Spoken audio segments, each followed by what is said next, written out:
pastor. La responsabilidad del miembro en relación con el pastor, primero, reconocer y estar sujeto al gobierno establecido por la iglesia local. Cuando miramos en Romanos capítulo 13, la Biblia nos va a aclarar, ¿no es cierto?, el hecho de que las autoridades han sido impuestas por Dios y la razón por la cual han sido impuestas, dice, ¿no es cierto?,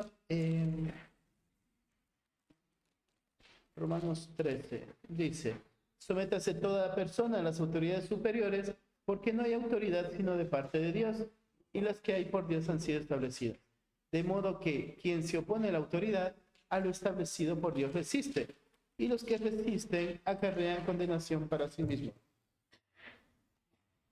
Cuando vos pensás el lugar que tienen las autoridades dentro de la iglesia local, uno tiene que pensar que al cuestionar la persona que Dios ha puesto en la iglesia, uno está cuestionando la sabiduría de Dios.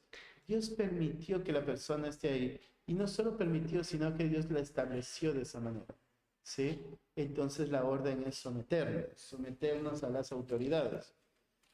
Otra cosa que dice, por ejemplo, en Pedro, dice igualmente, jóvenes, estad sujetos a los ancianos y todos, sumisos unos a otros, revestidos de humildad, porque Dios resiste a los soberbios y da gracia a los humildes. Y aquí en Pedro es una particularidad, porque viene hablando del oficio pastoral y cómo el oficio pastoral debe ser establecido, pero Pedro hace un llamado de atención no a toda la iglesia, hace un llamado de atención a un grupo de la iglesia, a los jóvenes de la iglesia, ¿sí? A los jóvenes de la iglesia la orden es sujétense a sus ancianos. Y ahí añade todos, ¿sí? Entonces, ¿por qué piensan que hay este llamado de atención a los jóvenes de manera particular? ¿Qué opinan?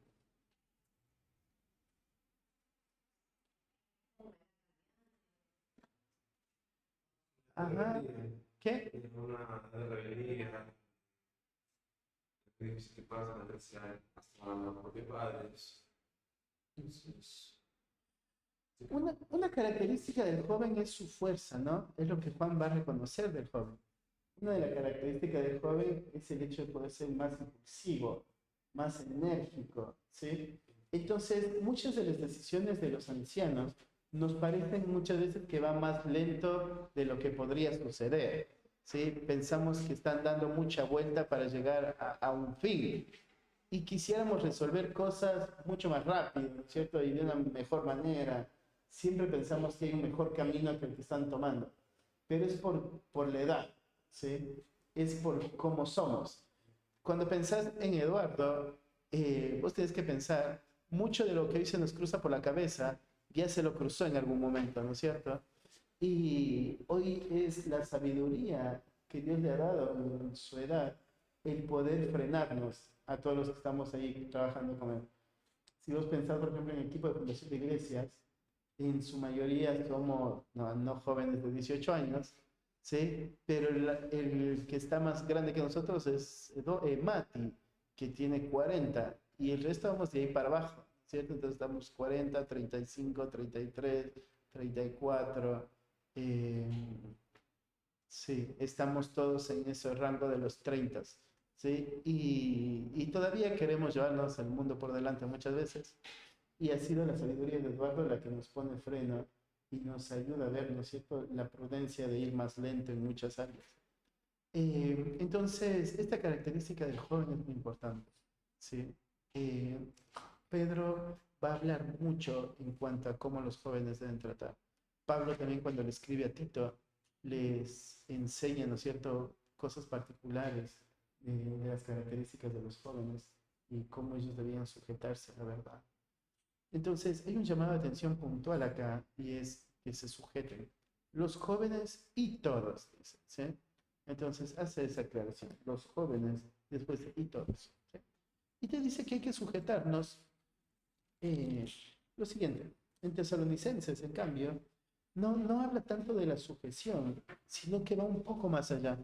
Y dice, os rogamos, hermanos, que reconozcáis a los que trabajan entre vosotros y os presiden en el Señor y os amonestan, y que los tengáis en mucha estima y amor por causa de su obra.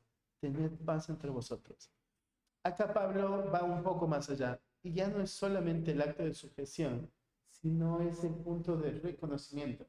Este acto de que reconozcáis es el aspecto de poder honrar, ¿sí?, a las autoridades que están entre vosotros, y marca a quienes deben recibir honra, ¿sí? Y dice, a los que trabajan entre vosotros, presiden en el Señor y os amonestan, y que los tengáis en mucha estima. Entonces, ¿cuáles son las dos órdenes que da? Dos órdenes da. ¿Pueden ver el pasaje?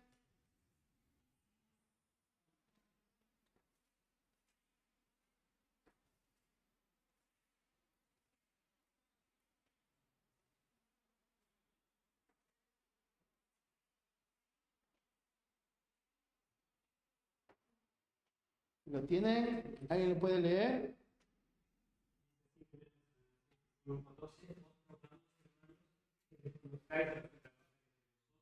Y os presiden en el Señor y que los tengáis en mucha estima y amor. ¿Cuáles son las dos órdenes que dan? Ajá. Y tenerles mucha estima. Reconocerlos y tenerlos, ¿qué? En mucha estima.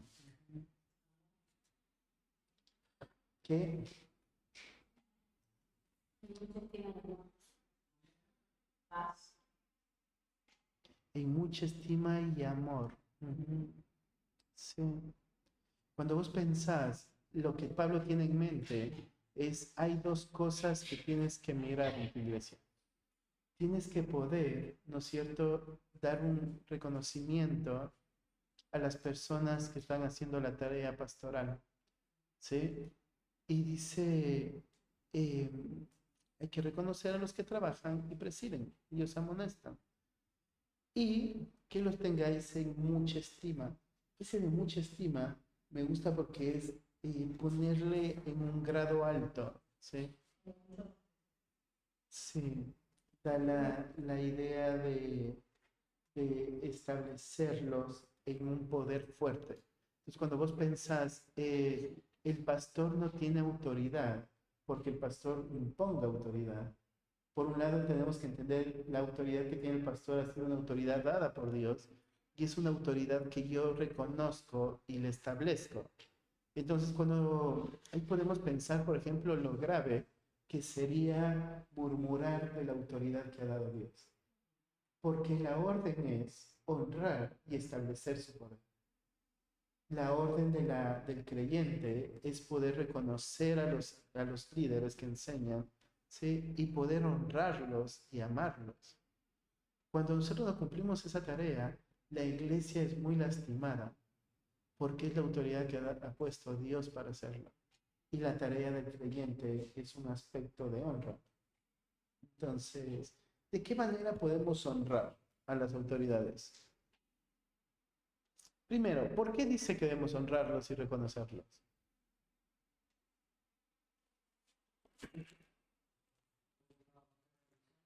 Por el trabajo que hacen.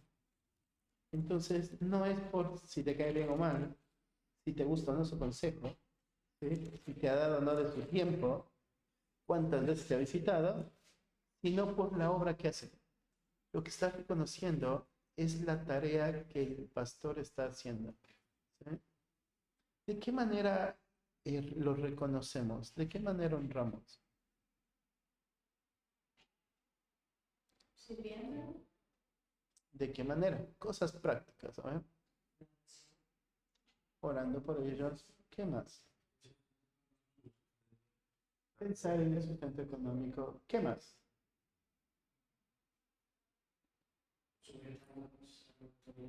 Sujetándonos. Algo más práctico. Porque esa es una orden, ¿no es cierto? La sujeción es una orden. Es algo que le debemos a Dios, no a nuestro pastor.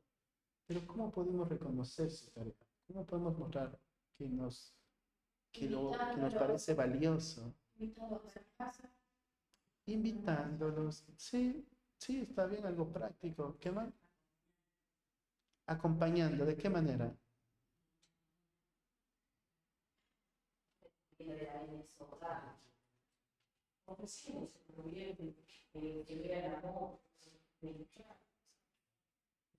Una vida una vida de gratitud, ¿no es cierto? Muchas veces agradecemos cuando nos gustó la enseñanza, pero pienso es agradecer porque estudió para enseñarnos, ¿sí? La dedicación del tiempo para enseñarnos, ¿sí? El sacrificio familiar en la tarea, poder agradecer a la familia pastoral, ¿no es cierto?, por permitir que su padre cumpla la tarea con diligencia, eh, darles regalitos para que disfruten, pensar cuando están de viaje, ¿no es cierto?, en qué hacer cuando ellos regresan, para que regresen y se sientan bienvenidos, cómo ser parte cuando ellos se van, en lo que necesitan para irse. O sea, necesitamos cosas prácticas donde podamos mostrar este honor que le damos a nuestras autoridades y este amor expresivo, ¿no es cierto? Durante la semana, orar por el pastor, por la enseñanza, por su corazón, para que pueda estudiar con una conciencia limpia delante del Señor. Entonces, es nuestra tarea. Para los que están a la distancia, ¿no es cierto?, los mensajitos de gratitud, de rendición de cuentas, debe ser algo constante, algo valioso en la vida. ¿Por qué piensan que no lo hacemos? Primero, ¿cuántos somos intencionales en hacerlo? Y ahora sí, entonces, ¿por qué piensan que no lo hacemos? ¿Qué opinan? Que no le damos, no consideramos. Uh-huh. Muchas veces no puedo. ¿En qué sentido?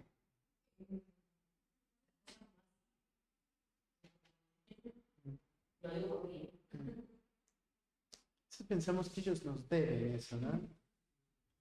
Ellos tienen que hacerlo. Sí. No nos vemos en deuda con ellos. Vemos como si ellos deben hacer eso. ¿Sí? Es su tarea. Sí. Uh-huh.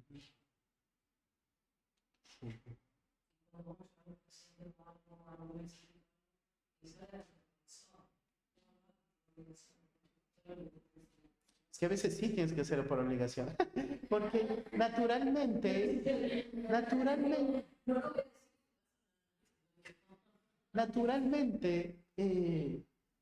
por el viejo hombre, somos centrados en pensar en nosotros mismos. Entonces hay muchas cosas que tienes que hacerlo porque tienes que hacerlo, no porque esperas que te nazca hacerlo. Porque lo que te nace del corazón es cuando me visitan, ¿no es cierto? Es mi pastor y no ha pisado mi casa hasta ahora. ¿Sí? No nace del corazón, debe estar ocupado, ¿no es cierto? Y por eso no viene. No nace del corazón ese pensamiento, nace directo, no otro, ¿no es cierto? Sabe que estoy mal y no viene a verme, ¿no es cierto? No viene a hablar, yo necesito que venga y no llega nunca. Entonces, hay cosas que tenemos que hacerlo porque tenemos que hacerlo, no porque nos nace hacerlo. Lo que tenemos que hacer es cultivar un corazón grato, pero las primeras partes de cultivar es obligarte a hacerlo. O sea, vos no puedes quedarte el suelo mirando, ¿no es cierto?, que tu plantita de limón crezca. O sea, tienes que trabajarlo, ¿no es cierto? Porque mirándolo no va a salir nunca un árbol de limón. Vas a tener que trabajar el suelo, vas a tener, ¿no es cierto?, que ponerle nutrientes, plantar la semilla y luego empezar a trabajar para que el árbol crezca. Entonces, si vos esperas que naturalmente un día digas, oh, ¿cuánto amo esta mañana a mi pastor? ¿Sí? No va a suceder nunca. Si no, no fueran mandatos, ¿no es cierto? Si no, no estuvieran escritos como órdenes. Tienen que hacerlo. Porque es un mandato, o sea, háganlo. Si no, no se nos mandara hacerlo, ¿no? Porque esto es algo que sucede. No, es un mandato, entonces hay que hacerlo. ¿Eh? Pero sí, pienso que a veces es vernos como que ellos nos deben en lugar de nosotros vernos como deudores hacia ellos. Sí, sí. Creo que es verlo de esa manera, vernos en deuda siempre. ¿Sí? Bueno, ya dijeron lo de la parte económica, así que eso también está dentro del honor hacia los pastores. Eh, Dice, someterse a los pastores deben tener confianza en sus líderes espirituales y someterse a su autoridad. Cuando es ahí en el libro de Hebreos, dice, obedeced a vuestros pastores y sujetad a ellos, porque ellos velan por vuestras almas, como quienes han de dar cuenta, para que lo hagan con alegría y no quejándose, porque esto no es provechoso. ¿Sí? ¿Cómo tiene que ser? Con alegría. Y nada, digan lo otro también. Así que dijeron con alegría. ¿Qué más dice? Con alegría y no quejándose. ¿Sí? No quejándose. ¿Y por qué dice que tenemos que hacer esto? Hay algo que uno tiene que entender, ¿no es cierto? ¿Qué? No, ellos son los que van a rendir cuentas. ¿Sí? Esta semana hemos estado hablando con Mati de decisiones que hay que tomar. Y mi respuesta casi siempre es, ¿no es cierto? Lo que vos digas, lo hago. ¿Cierto? Y es, vos vas a rendir cuentas delante de Dios por lo que yo hago. ¿No es cierto? Entonces, pienso que es entender mi responsabilidad como miembro es obedecer, sujetarme. Su responsabilidad como pastor es entender la voluntad de Dios hacia mí. ¿Sí? Entonces, si Él me pide que tengo que hacerlo, voy y lo hago, ¿cierto? Él es mi autoridad, lo voy a hacer. Y lo voy a hacer, dice, con gozo, ¿sí? No con queja. Lo que nos debe traer gozo es justamente esto. Él está puesto para eso. Él está puesto para el cuidado de tu alma. No siempre nos gusta lo que nos piden o lo que nos dicen, pero es entender este principio. ¿Sí? ¿Quieres que sea provechoso? Bueno, hazlo con gozo, sin queja. Eso es lo que va a traer tu bien. ¿Sí? La confianza que debe generarse hacia los líderes es muchas veces debilitado por el chisme y la murmuración. ¿Sí? Cuando se usa al pastor y su familia como tema de conversación en la mesa, es algo que destruye la autoridad pastoral, porque es difícil para alguien confiar después de que escucha todo lo que sacas de tu cabeza y de tu corazón, ¿no es cierto?, sobre lo que piensas del pastor. Luego es difícil que esta persona confíe en el consejo del pastor. Cuando vos le estás diciendo, ¿cierto?, ni le escribas porque no te va a contestar el mensaje. No, no le pidas ayuda porque él ni va a venir, ¿cierto? Habla con otra persona porque él no tiene tiempo para eso. Ahora, imagínate el corazón de esta persona el domingo escuchándole al pastor desde el púlpito. O sea, ¿con qué corazón escucha cuando piensa, ¿no es cierto? A él le gusta hablar desde ahí muy lindo, pero durante la semana no le importa la iglesia. ¿Verdad? Las contaminamos los corazones. Y eso debilita la autoridad del pastor, la autoridad que ha sido puesta por Dios. ¿Sí? Orar por sus pastores y sus vidas, enseñanza de estos hombres. Seguir el proceso bíblico de la disciplina con aquellos pastores que se mantienen en pecado y deben ser descalificados de su ministerio. Ahí en 1 Timoteo dice, no reprendas al anciano, sino exhórtale como a padre, a los jóvenes como hermanos, a las ancianas como madres, a las jovencitas como hermanas, con toda pureza. ¿Sí? Entonces, ¿qué dice que tienes que hacer con el anciano? ¿Qué no tienes que hacer? ¿Qué? No reprenderlo. ¿Qué sí hay que hacer? Exhortarlo como a padre. ¿Sí? Ahí mismo en Timoteo, en el mismo capítulo, versículo 19, dice, contra un anciano no admitas acusación, sino con 2 o 3 testigos. A los que persisten en pecar, repréndelos delante de todos para que los demás también teman. Entonces, esto es lo que tiene que suceder. Cuando alguien viene a hablar algo mal del pastor, ¿sí? ¿Cuál es la condición? ¿Qué cosa? No reprender. No. Miren ahí el versículo 19. ¿Cuál es la condición cuando alguien viene a hablarte mal del pastor? No. ¿Cuál es la orden? No admitir acusación. Cuando alguien viene a hablarte mal del pastor, ¿qué tienes que hacer? ¿Qué es no admitir acusación? ¿Cómo no permites escuchar? Lo mandas a callar fácil, ¿no? ¿Por qué hay que mandarlo a callar -10? Sí. La única forma de no callarlo es cuando venga a contestar.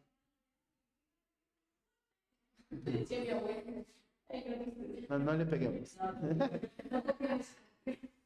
Pero sí es para la conversación, ¿cierto? Sí es preguntarle, esto que me estás diciendo de él, ¿lo sabe él? ¿Sí? Esto que me vas a decir, ¿lo has hablado con él? Entonces, si no lo has hablado con él, no quiero escuchar nada de mi pastor. ¿Sí? Nada.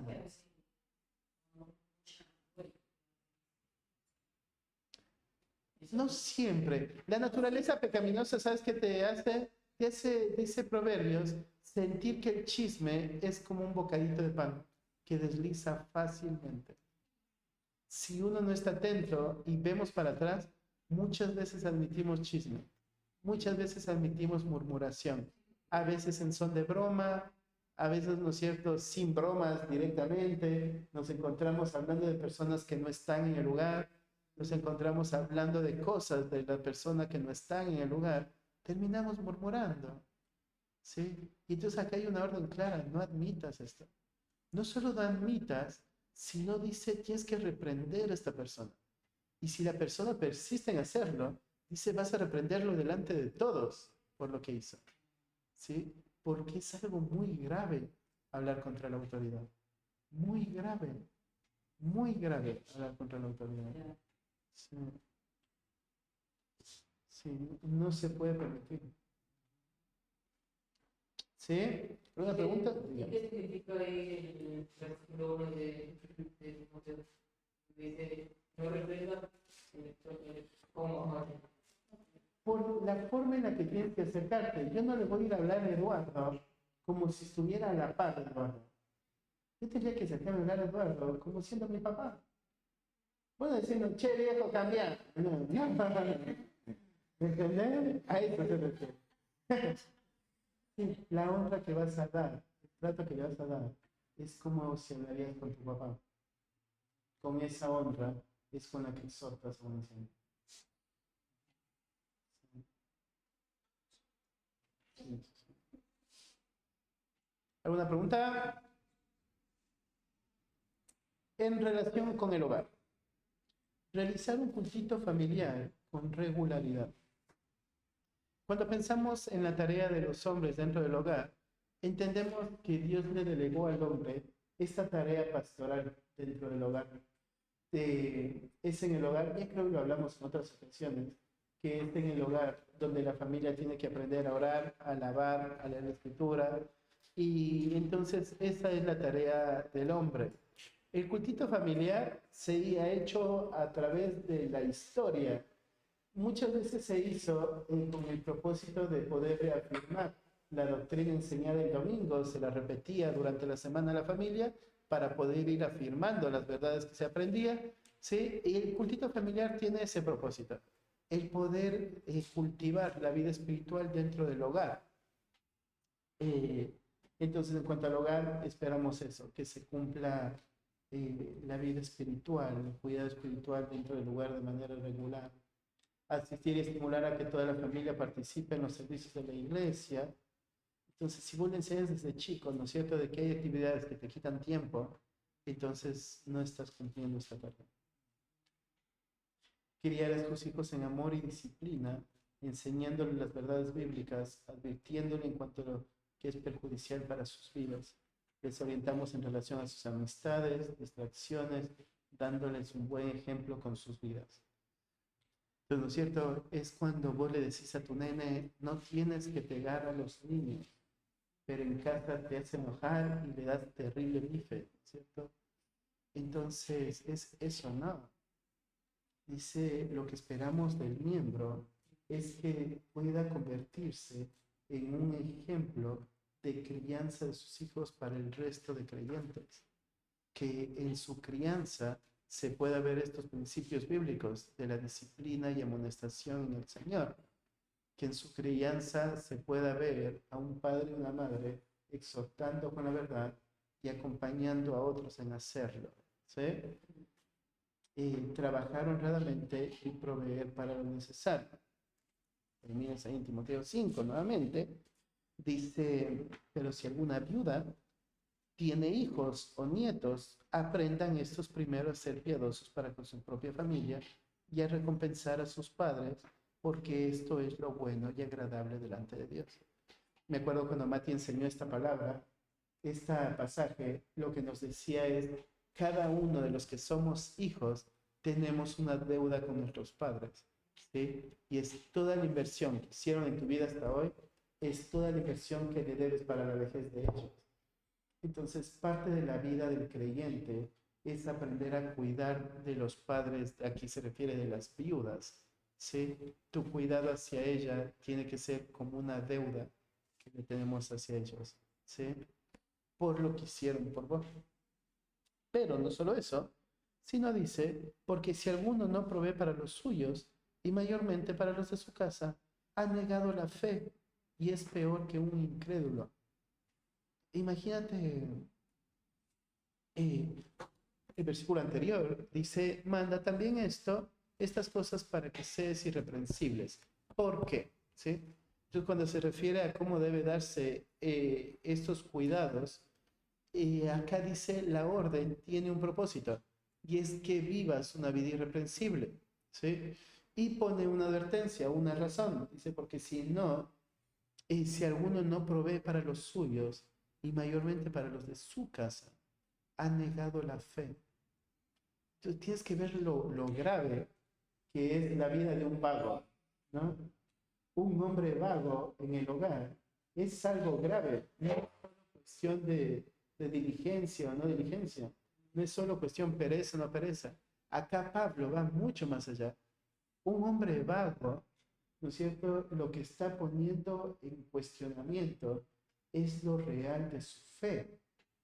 Alguien que decide quedarse cómodo ante la necesidad del hogar, ¿no es cierto? Dice, este ha negado su fe. Y no solo eso, dice, es peor que un incrédulo. O sea, sus actos están mostrando, ¿no es cierto?, es peor que el que no dice no haber conocer a Cristo. Entonces, tu relación con el hogar es muy importante.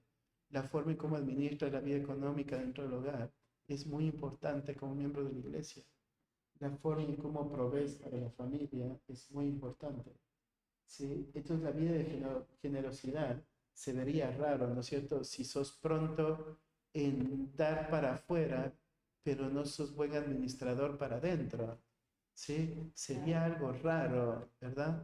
Donde lo que se estaría cuestionando es qué es lo que te está moviendo a tu vida de generosidad, ¿sí? Cuando hay descuido en tu vida de hogar.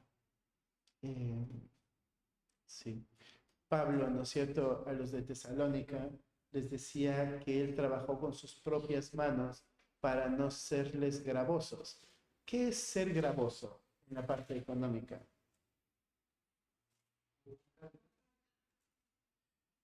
Ajá, echar una carga innecesaria en otro, ¿no? Sí. Ahora, imagínate, alguien que dice, ¿no es cierto?, no, yo estoy dando a mis hermanos, ¿sí? Ahora ustedes tienen que suplir mis necesidades.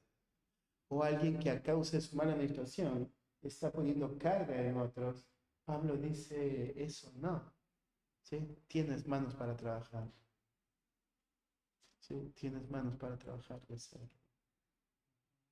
Tener una vida financiera ordenada. ¿Y qué significaría una vida financiera ordenada? Eso es con el mundo, ya me salté. Relación con el mundo. ¿Hasta ahí ninguna pregunta? Si no, vamos en relación con el mundo. Porque es nuestra última clase, así que tenemos que ver hasta dónde llegamos. No hay preguntas. Relación con el mundo. Mantener un buen testimonio delante de los no creyentes a fin de que el nombre de Dios sea glorificado. Lo que tienes que pensar es, tu tarea es temer a Dios y no a la gente. Entonces, lo que haces fuera de cuando estamos congregados debe ser, ¿no es cierto?, evidencia y tan similar a lo que haces cuando estamos congregados. Entonces, cuando vos te permitís en el barrio, ¿no es cierto?, las disputas con vecinos, las peleas con vecinos, y luego venís a la iglesia, ¿no es cierto?, y sos todo amor cristiano, hay un problema grande, ¿verdad? Porque Dios nos puso para hacer luz, y no somos luz en medio de mil velas, ¿no es cierto? Somos luz donde hay oscuridad, y nuestro testimonio debe dar esa luz en el lugar donde el Señor nos pone. Entonces, la forma en cómo los creyentes nos ven es muy importante. Para los hombres, uno de los requisitos en Timoteo es buen testimonio para con los de afuera. Entonces, como creyentes y como hombres, ¿no es cierto? Lo que importa no es solo lo que la iglesia piensa de vos, lo que importa es lo que los de afuera piensan de vos, ¿sí? Tu conducta, ¿sí? Mantener una vida de separación de prácticas que no honren a Cristo. Juegos de azar, vicios, pornografía, etc. Respetar las leyes y autoridades del país, cumpliendo sus deberes como ciudadanos. ¿Cuál es nuestra ciudadanía? Celestial. Entonces, ¿qué sentido tiene pelear y meternos en cuestiones políticas? No tiene ningún sentido, ¿no? Porque la autoridad ha sido puesta por Dios, ¿sí? Dios no se equivoca, mi tarea es honrar esa autoridad. Entonces, una de las tareas como creyente es poder respetar las leyes de este sistema, ¿sí? Una de las tareas como creyentes es poder respetar y honrar a las autoridades de este sistema. Y este punto de honra es, ¿no es cierto?, donde evitamos la murmuración y el chisme de las autoridades puestas por Dios. No solo de nuestro pastor, sino de las autoridades en general de este sistema. Presidentes, alcaldes, gobernadores, toda autoridad fuera del pastor tiene que de la misma manera ser honrada. Entonces, cuando nos permitimos, ¿no es cierto?, la burla hacia el presidente, los chistes feos contra el presidente, la murmuración, ¿sí? Estamos rompiendo un mandato. Estamos siendo rebeldes ante Dios. Estamos faltando la honra a las autoridades, ¿sí? Cuando evadimos impuestos, cuando queremos buscarle la vuelta al sistema para beneficiarnos de la mejor manera, eh, estamos no honrando las autoridades del país. Compartir el Evangelio con las personas que no conocen a Cristo. Y tener una vida financiera ordenada. ¿Alguna pregunta hasta ahí?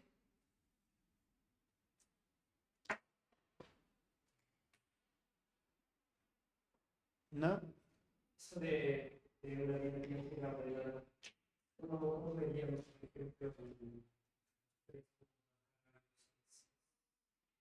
un cliente podría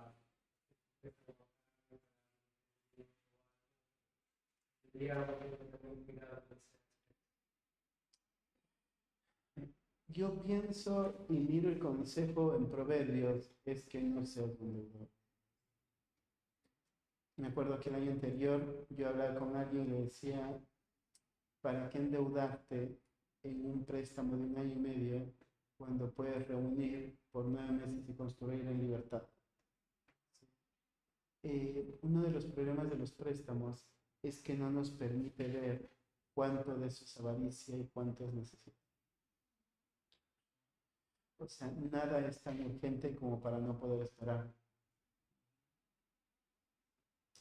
Sí. En cuanto a deuda, yo siempre pienso, no puedes tener más deuda que supere el 30% de tu ingreso general, porque no vas a poder pagarla. Sí, no vas a poder pagarla nunca. Vas a vivir haciendo un hueco para tapar otro. Entonces, una deuda puede ser temporal cuando vos sí vas a tener el dinero para pagar sin poder alterar nada de tus finanzas. Entonces, creo que es eso. Se pienso, el otro día le dije a Carlitos, Carlitos, pásame 15,000 pesos hasta el 22, sería hasta el viernes, porque yo sé que el 22 ingresa un dinero y yo le voy a poder pagar. Ahora, si yo le digo, pasame 15,000 pesos hasta el 22, y el 22 solo tengo los 15,000 pesos para pagarle, ¿sí? Y entonces ya no tengo dinero para cubrir lo que sigue del mes, entonces, ¿no es cierto? Voy a tener que pedir a otra persona que me preste nuevamente 15,000 pesos para llegar a fin de mes para poder pagar lo que le debía a Carlos. Y entonces, eso sería volverse gravoso. Te estás poniendo en una necesidad en vano. A mí me pasa, por ejemplo, con mi impresora. Y nuestra impresora se nos rompe cada tanto y después vuelve a funcionar. Pero cada vez que se rompe, es, ¿no es cierto?, vamos a comprar una nueva. Vamos a comprar una nueva significa pedir a una persona que nos preste dinero, que está muy dispuesta a prestarnos ese dinero y poderle pagar en 3 pagos, ¿sí? A lo que Eduardo siempre me dice es, junta 3 meses y cómprate una nueva. Entonces lo que yo pienso es, estos 3 meses que estoy usando mi impresora no me hizo lío. Entonces no estoy pensando en juntar dinero para la impresora, ¿sí? Hasta que vuelve a hacerme lío la impresora. Entonces es ahí donde vos no sabes cuándo realmente fue una necesidad y cuándo es solamente tu corazón abajo, de pensar, me merezco algo mejor. Si fuera una necesidad, entonces junto a los 3 meses y la pongo. Pero como ya están dando, no me parece una necesidad. Sí. Sí. Sí. Nunca, yo, al menos principio que yo pienso es, la Biblia te manda a vivir en libertad económica. ¿Sí? Mientras más libertad económica tienes, es más tiempo para servir al Señor. ¿Sí? ¿Se entiende? Sí, yo pienso, me acuerdo, por ejemplo, un día, la única vez, una vez quería ir a Perú con Mati, sí, al viaje que él va, y me acuerdo que yo quiero ir, yo quiero ir. Y Eduardo me dijo, ¿dónde está el dinero? Entonces le decía, todavía no tengo, no termino de ahorrar. Dijo, listo, no vas. ¿Sí? Porque, ¿para qué entrar en una deuda por algo que hoy no es necesario? O sea, si estás orando por una situación y no está el dinero para la situación, entonces la respuesta es clara, ¿no? ¿Cuál es la respuesta? No, o Dios cuenta con que vos te prestó de ser el préstamo. Dice, pero Dios contestó, ¿no es cierto? Porque los del banco me dijeron que sí. No, ¿verdad? O sea, Dios no es capaz de prestarte el dinero sin meterte en deuda. ¿Es capaz Dios de hacerlo? Sí, es muy capaz de hacerlo. El tema es cuánto queremos realmente la voluntad de Dios y cuánto queremos nuestra propia voluntad. Porque si el Señor quiere, Él puede proveer. Nos pasó cuando recién nos casamos. Yo quería que un lavarropa para Julie. Donde vivíamos era mucho, mucho, mucho frío. Y entonces Julie no tenía problema, así que dije, bueno, vamos y la compramos. Dije a mi hermana si podíamos usar su tarjeta para comprar el lavarropa. Compramos el lavarropa. A los 2 días de comprar el lavarropa, alguien nos llamó. Bueno, para eso Julie dijo, no, nosotros tenemos un trato en casa. Y es siempre el hecho de que si viene de Dios es mejor. Entonces hay muchas cosas que no compramos porque pensamos, oye, el Señor no quiere porque no ha provisto. ¿Sí? Y ese ha sido el principio desde que nos casamos. Y entonces Julie me decía, recuerda lo que dijimos, cuando viene de Dios es mejor. ¿Sí? Entonces dije, no, pero hay que comprarlo, lo necesitas. ¿Sí? Entonces vamos y compremos. 2 días después de comprar, alguien nos llamó. ¿Sí? Titi, una consulta. Tal vez en su boda le regalaron una lavarropa porque queríamos como familia comprarles. Yo, ¡no! Entonces, Dios tuvo misericordia y el hombre pagó las cuotas de lavarropa. Pero lo que pienso es, si el Señor quiere, lo da. ¿Sí? Entonces, no creo que el Señor piense que el préstamo es la forma de contestar su voluntad, porque la Escritura dice que evites las deudas. ¿Sí? Entonces, creo que hay que cuidar.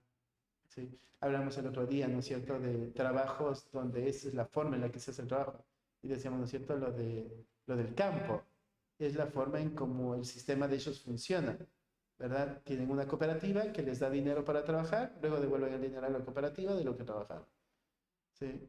Pero piensa en cosas puntuales en las que si puedes esperar, lo mejor es vivir en libertad económica para que suceda.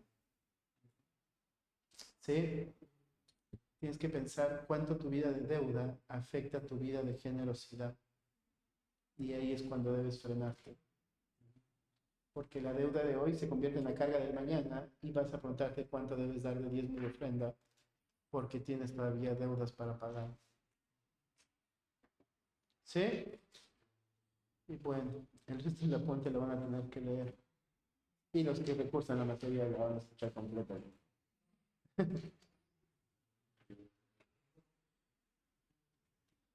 ¿Sí? ¿Alguna pregunta? ¿Terminamos?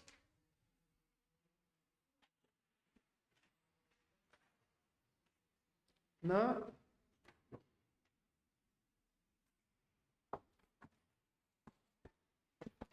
Terminamos la clase entonces, pues.